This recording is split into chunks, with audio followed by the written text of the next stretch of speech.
Section 2FA FA जो ये definition है ये पहले एक्ट में नहीं गिवन थी, लेकिन बाय द एक्ट 33 ऑफ 2017 में इसको ऐड किया गया।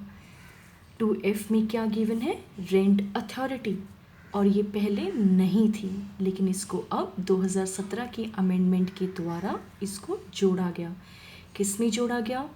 2F में जोड़ा गया, तो ये इसलिए है 2FA। तो इसमें भी डिक्लेरेशन गिवन है, डिफाइन नहीं किया गया है, सिर्फ एक डिक्लेरेशन है कि रेंट अथॉरिटी होता कौन है। तो इन्होंने बताया है रेंट अथॉरिटी का मतलब है वो ऑफिसर जिसको अपॉइंट किया जाता है सेक्शन 22A में। हम आगे डिटेल में पढ़ेंगे सेक्शन 22A क्या कहता है, लेकिन फॉर द टाइम बीइंग आपको जो याद रखना है वो ये कि रेंट अथॉरिटी की जो डेफिनेशन है वो सेक्शन 2FA में गिवन है, और ये डिक्लेरेशन है जो कि बताता है कि रेंट ऑफिसर, जो रेंट अथॉरिटी है, ये वो ऑफिसर होता है जिसकी अपॉइंटमेंट सेक्शन 22A में होती है। प्रीलिम्स में पूछा जा सकता है कि कौन सा क्लोज जो है 2017 के अमेंडमेंट के थ्रू जोड़ा गया है। तो आपको यहाँ पर याद रखना है कि 2FA है जिसे जोड़ा गया है 18 अक्टूबर 2017 से। ठीक है, उसके बाद नेक्स्ट है 2G। 2G में क्या है? Rent tribunal. तो ये भी डिक्लेरेशन है कि रेंट ट्राइब्यूनल होता क्या है। तो कहता है कि रेंट ट्राइब्यूनल का मतलब होता है जो कि कॉन्स्टिट्यूट किया गया है, मतलब जिसका गठन किया गया है सेक्शन 13 में। इसको भी हम आगे डिटेल में पढ़ेंगे, लेकिन आपको पता होना चाहिए कि ये किन क्लाउजेस में गिवन है, ताकि प्रीलिम्स में अगर ये पूछ लें आपसे 4 ऑप्शंस देके, तो आपको पता होना चाहिए कि जो रेंट ट्राइब्यूनल है वो सेक्शन 2G में है। और जब भी आप मेंस में आंसर लिखेंगे तो साथ साथ आप क्या लिखेंगे? जैसे कहीं भी आपको रेंट ट्राइब्यूनल लिखना होगा तो उसे आप लिखेंगे 2G red with section 13 of the act 2001। Clear? इसके बाद नेक्स्ट हमारा है सीनियर सिटीज़न। सीनियर सिटीज़न का मतलब क्या है? कहते सीनियर सिटीज़न का मतलब है अ सिटीज़न ऑफ इंडिया, जो भारतीय नागरिक होगा वो, और जिसने एज अटेन कर ली होगी कितनी? 65 ईयर्स। ये आपका प्रीलिम्स का क्वेश्चन बनता है। ठीक है, तो सीनियर सिटीज़न किस में है? 2H में गिवन है। और सीनियर सिटीज़न का मतलब क्या होता है? Citizen of India who has attend the age of 65 years. वह भारतीय नागरिक जिसने 65 वर्ष की आयु को पार कर लिया है या उससे अधिक। तो आपको पता होगा सिटीज़नशिप का जो पार्ट 2 है हमारे संविधान में, जिसे हम बाद में पढ़ेंगे, वहाँ पे किस में गिवन है सिटीज़नशिप? संविधान के पार्ट 2 में गिवन है। आर्टिकल कहाँ से कहाँ तक है? आपके आर्टिकल 5 से लेके आपके आर्टिकल 11 तक वहाँ पे सिटीज़नशिप का जिक्र किया गया है। ये प्रीलिम्स के पॉइंट ऑफ व्यू से इम्पॉर्टेंट है कि आपको पता होना चाहिए कि 65 ईयर्स जिसने एज अटेन कर ली है वो सीनियर सिटीज़न कहलाएगा, प्रोवाइडेड वो सिटीज़न ऑफ इंडिया हो। उसके बाद टेनेंट की डेफिनेशन। टेनेंट की डेफिनेशन भी बहुत इम्पॉर्टेंट है, पूछ लिया जाता है टेनेंट किस में है। तो आपको पता होना चाहिए कि टेनेंट जो है वो 2I में गिवन है। और टेनेंट का मतलब क्या होता है? इसमें 2 क्लोजेस गिवन हैं, 1 और 2। ठीक है, 1 में क्या गिवन है? 1 में हमें देखना है, इस डेफिनेशन को हम 3 पार्ट्स में पढ़ेंगे। जो क्लोज टेनेंट का जो क्लोज 1 है उसको हम 3 पार्ट्स में पढ़ेंगे कि टेनेंट की परिभाषा में कौन कौन आता है और टेनेंट की परिभाषा में कौन नहीं आता है। तो 2 लोग जो हैं वो टेनेंट की इस क्लॉज में 2 लोग आते हैं। कौन कौन से? वह इंसान जिसके द्वारा, बाय whom, और जिसके अकाउंट या बिहाफ पे, जिसके लेखे या जिसके बिहाफ पे रेंट दिया जाता है। ठीक है, इज़ दिया जा रहा है या वुड पेबल होगा आने वाले समय में। ठीक है, किसको दिया जाएगा? लैंडलॉर्ड को दिया जाएगा। हमने लैंडलॉर्ड की डेफिनेशन कहाँ पढ़ी थी? सेक्शन 2C में हमने पीछे पढ़ी थी। क्लियर? पहली चीज़ तो ये कि टेनेंट की परिभाषा में कौन कौन आता है। तो टेनेंट की परिभाषा में आता है द पर्सन बाय whom और ऑन हुज अकाउंट या बिहाफ रेंट इज और वुड बी पेबल। किसका रेंट पेबल होगा यहाँ पे? प्रीमाइसेस का। प्रीमाइसेस हमने कहाँ पढ़ा था? 2F में। रेंट किसको देंगे आप? लैंडलॉर्ड को देंगे। तो ये हुई पहली चीज़। दूसरा क्या कहता है कि टेनेंट की परिभाषा में और क्या इंक्लूड होता है, इसके अंतर्गत और क्या आता है। तो ये बता रहे हैं कि टेनेंट की परिभाषा में वो इंसान भी आएगा, वो पर्सन भी आएगा जो कि टेनेंसी के टर्मिनेट होने के बाद भी पोजीशन में कंटिन्यू किए जा रहा है। मतलब किराएदारी ख़त्म हो गई है लेकिन उसने मकान अभी भी खाली नहीं किया, प्रेमाइसेस अभी भी खाली नहीं किया और वो जो पोजीशन है, जो कब्जा है, उसमें कंटिन्यू किए जा रहा है। तो ऐसा व्यक्ति भी जो है वो टेनेंट की परिभाषा के अंतर्गत आएगा। अब तीसरी चीज़ जो कि टेनेंट की परिभाषा में नहीं आएगा वो ये है अदरवाइज देन। मतलब otherwise then by an order और decree for eviction passed under the provisions of this act. कहने का मतलब है कि टेनेंट की परिभाषा में वो व्यक्ति नहीं आएगा जिसके खिलाफ रेंट ट्राइब्यूनल ने एविक्शन की ऑर्डर या डिक्री पास कर दी है। एविक्शन कहाँ पे, एविक्शन के ग्राउंड्स कहाँ पे पढ़े थे हमने एविक्शन के ग्राउंड्स सेक्शन 9 में पढ़े थे। और कितने ग्राउंड्स पढ़े थे हमने? टोटल 13 ग्राउंड्स पढ़े थे। तो ये कह रहे हैं कि टेनेंट की परिभाषा में ऐसा कोई भी व्यक्ति नहीं आएगा जिसके खिलाफ कोई ऑर्डर या डिक्री एविक्शन की रेंट ट्राइब्यूनल ने पास कर दी हो। तो इसमें 3 चीज़ें हमने क्या पढ़ी? वो इंसान आएगा जो कि रेंट पे कर रहा है या जिसके अकाउंट पे रेंट पे किया जा रहा है या जिसके बिहाफ पे किया जा रहा है या वुड इन फ्यूचर किया जा सकता है। किसी प्रीमाइसेस का 2F में गिवन है, लैंडलॉर्ड को किया जाएगा। ठीक है, और इसमें कौन कौन आएगा? इसमें वो इंसान भी आएगा जो कि टेनेंसी के टर्मिनेट होने के बाद भी पोजीशन में रह रहा है, लेकिन इसमें वह व्यक्ति नहीं आएगा जिसके खिलाफ रेंट ट्राइब्यूनल ने कोई ऑर्डर या डिक्री एविक्शन की पास कर दी है। क्लियर? अब इसका जो क्लोज 2 है, जो पॉइंट 2 है, वो क्या कहता है कि अब जो ये ऊपर वाला इंसान है, अगर इसकी मृत्यु हो जाती है तो इसकी मृत्यु होने के पश्चात और कौन कौन टेनेंट की परिभाषा में आएगा। तो इसमें बताया है in the event of death. ये क्लोज तभी एप्लीकेबल होगा जब ऊपर वाला जो टेनेंट है वो मर चुका है।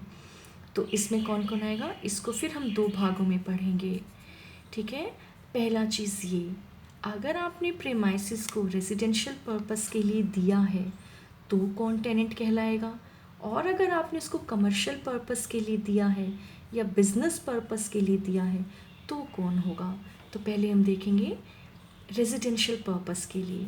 एक टेनेंट ने रेजिडेंशियल पर्पस के लिए सपोज प्रीमाइसेस ले रखा था और अब वह चल बसा, तो उसके जाने के पश्चात कौन कौन होगा, टेनेंट की परिभाषा में कौन आएगा।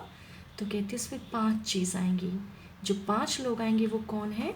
सर्वाइविंग स्पाउस, जो व्यक्ति मरा है उसके पीछे उसका पति या पत्नी जो जिंदा है, सर्वाइविंग स्पाउस। स्पाउस में हस्बैंड भी आ सकता है और वाइफ भी आ सकती है।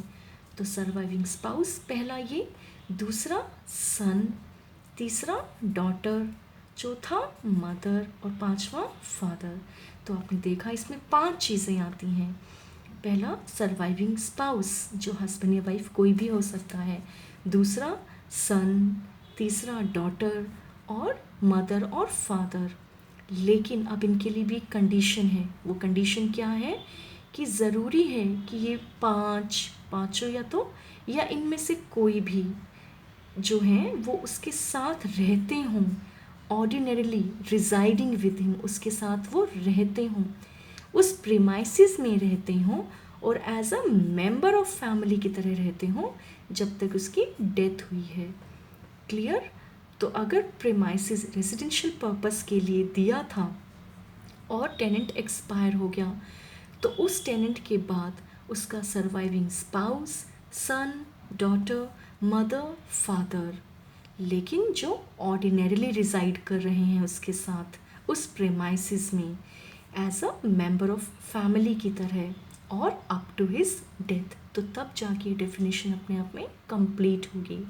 एक चीज़ जो और आपको यहाँ याद रखनी है, जो यहाँ पे लिखा हुआ है सन, डॉटर, तो सिर्फ सन और डॉटर करके इसकी जो डेफिनेशन है इसको ब्रॉड कर दिया गया है, क्योंकि कोई भी रिस्ट्रिक्शन पुट नहीं की है कि जो डॉटर है या सन है वो मैरिड होना चाहिए या अनमैरिड होना चाहिए। नहीं, इन्होंने एक ब्रॉड ओवरव्यू लिया है कि उसमें सन आ सकता है, डॉटर आ सकती है, वो मैरिड है, अनमैरिड है, हार्डली मेक्स एनी डिफरेंस, कोई फ़र्क नहीं पड़ता।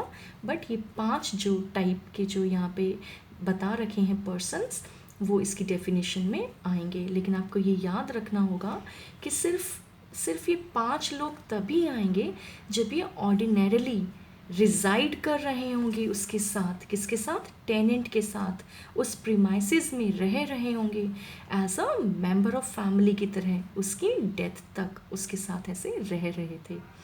इसी तरह क्लास बी में भी गिवन है कि अगर प्रीमाइसिस को कहाँ पढ़ा था हमने? प्रीमाइसिस 2F में पढ़ा था। अगर प्रीमाइसिस को आपने किराए पे दिया था कमर्शियल पर्पस के लिए या बिजनेस पर्पस के लिए और अब वो टेनेंट एक्सपायर हो जाता है, तो उसके डेथ होने के बाद जो टेनेंट की डेफिनेशन में कौन कौन आएगा? यहाँ भी सेम चीज़ें हैं। सर्वाइविंग स्पाउस मैंने आपको बताया था, ये हस्बैंड भी हो सकता है और ये वाइफ भी हो सकता है। उसके बाद सन, उसकी डॉटर, उसकी मदर और फादर, तो ये सब लोग 5 लोग आ सकते हैं उसकी डेफिनेशन में। लेकिन प्रोवाइडेड, यहाँ पे फिर से एक कंडीशन इन्होंने इम्पोज कर रखी है कि ये 5 लोग तभी आएंगे जब ये ऑर्डिनरीली वहाँ पे बिजनेस कैरी कर रहे थे। किसके साथ कर रहे थे? जो मर गया टेनेंट उसके साथ कर रहे थे, वहाँ पर उस प्रेमाइसिस में कर रहे थे और as a member of his family कर रहे थे। जब तक उसकी डेथ नहीं हुई तब तक कर ही रहे थे, तभी ये जो है टेनेंट की जो क्लेम है उसे कर सकते हैं। क्लियर? तो हमने टेनेंट को 2 पार्ट्स में पढ़ा। जो पार्ट 1 है उसको फिर हमने उसको 3 पार्ट्स में डिवाइड किया कि इसमें कौन कौन आएगा। तो उसमें आएगा वो इंसान जो रेंट पे कर रहा है या जिसके अकाउंट पे रेंट या बिहाफ पे रेंट जो है पे किया जा रहा है प्रीमाइसिस का। किसको किया जा रहा है? लैंडलॉर्ड को किया जा रहा है। और इस डेफिनेशन में कौन कौन आएगा? इस डेफिनेशन में वो भी इंसान आएगा जिसकी जो टेनेंसी है वो टर्मिनेट हो चुकी है, लेकिन टर्मिनेशन के बाद भी वो जो है पोजेशन में कंटिन्यू किए जा रहा है। और तीसरी चीज़ जो इसमें नहीं आएगी वो ये है कि इसमें वो इंसान नहीं आएगा जिसके खिलाफ आपके रेंट ट्राइब्यूनल ने एविक्शन का ऑर्डर या डिक्री पास कर दी है। और एविक्शन के जो ग्राउंड्स थे वो हमने सेक्शन 9 में पढ़े थे और टोटल ग्राउंड्स कितने हैं वहाँ पे? 13 ग्राउंड्स हैं। और पॉइंट 2 क्या कहता है कि जो ऊपर वाला इंसान है जो टेनेंट है, अगर ये डेथ इसकी हो जाती है तो इसके डेथ होने के बाद इसकी डेफिनेशन में और कौन आ सकता है? तो कहता है इसको फिर हमने 2 पार्ट्स में फर्दर बाइफरकेट किया है, रेजिडेंशियल पर्पस के लिए और कमर्शियल और बिजनेस पर्पस के लिए। तो रेजिडेंशियल और कमर्शियल बिजनेस दोनों में 5 टाइप्स के जो पर्सन हैं वो गिवन हैं।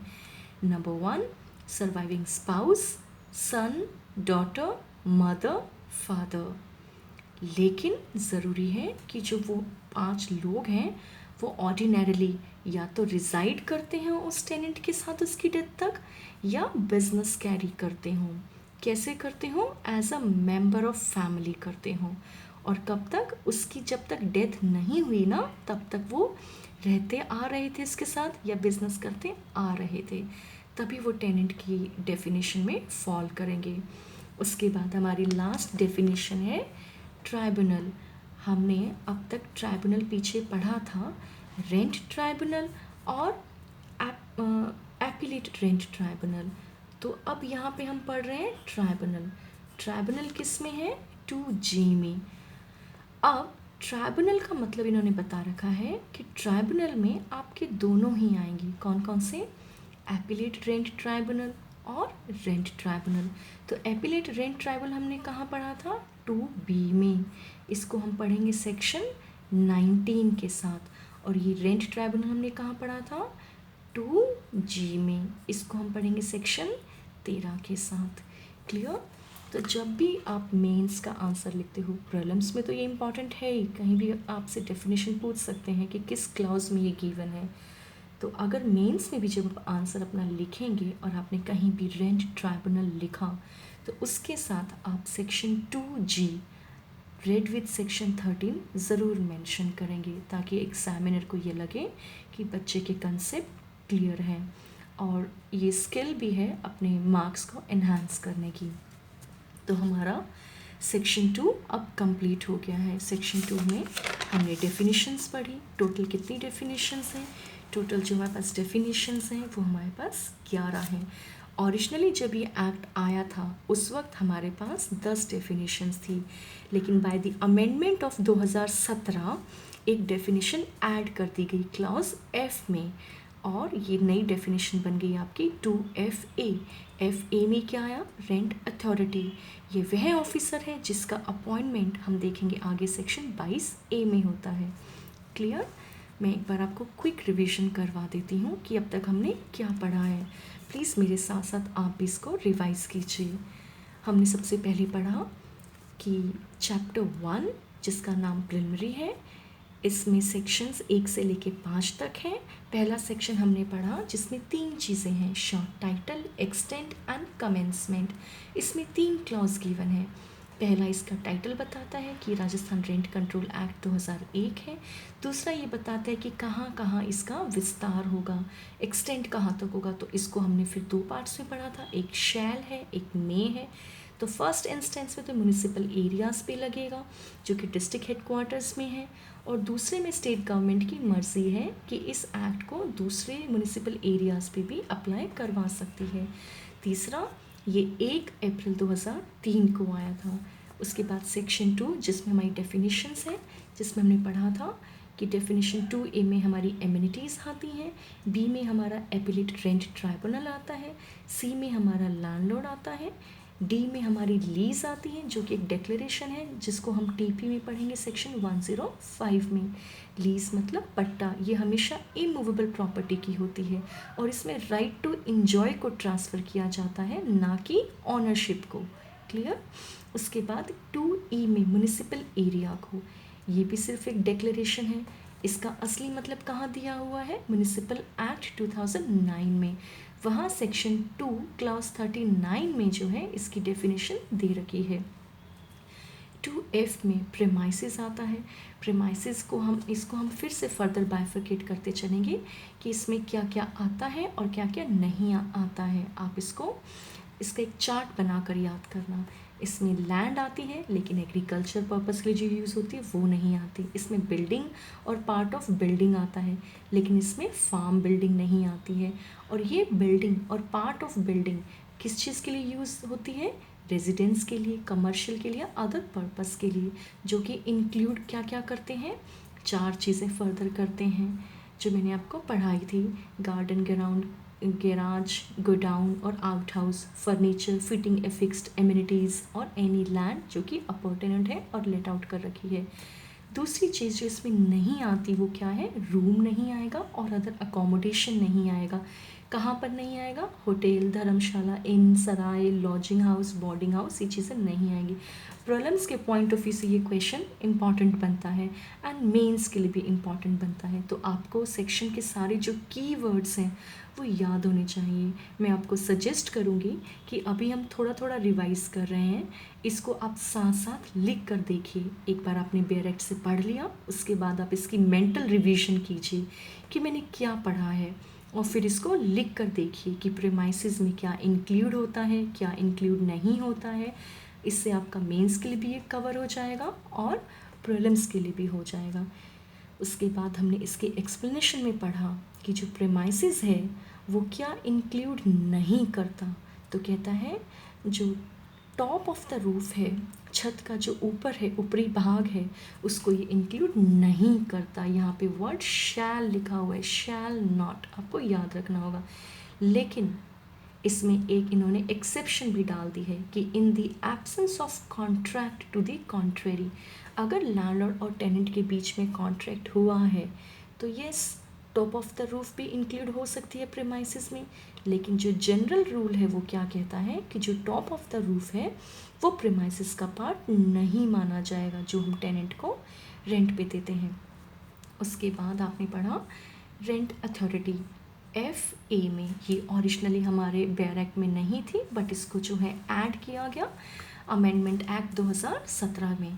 उसके बाद G में रेंट ट्राइब्यूनल, तो इन्होंने भी यहाँ पे सिर्फ एक डिक्लेरेशन गिवन है कि इसका मतलब क्या होता है। कहता है कि ये वह होगा जिसको सेक्शन 13 में गठित किया गया है।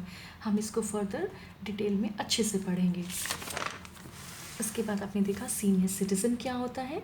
तो सीनियर सिटीज़न का मतलब होता है वह इंडिया का सिटीज़न, मतलब वह भारतीय नागरिक जिसने 65 वर्ष की आयु जो है अटेन कर ली है या उससे ज़्यादा की कर ली है। तो मिनिमम कितनी है? 65। अगेन ये आपके प्रीलिम्स पॉइंट ऑफ व्यू से इम्पॉर्टेंट है। और आपका सिटीजनशिप का कौन सा पार्ट है कॉन्स्टिट्यूशन में?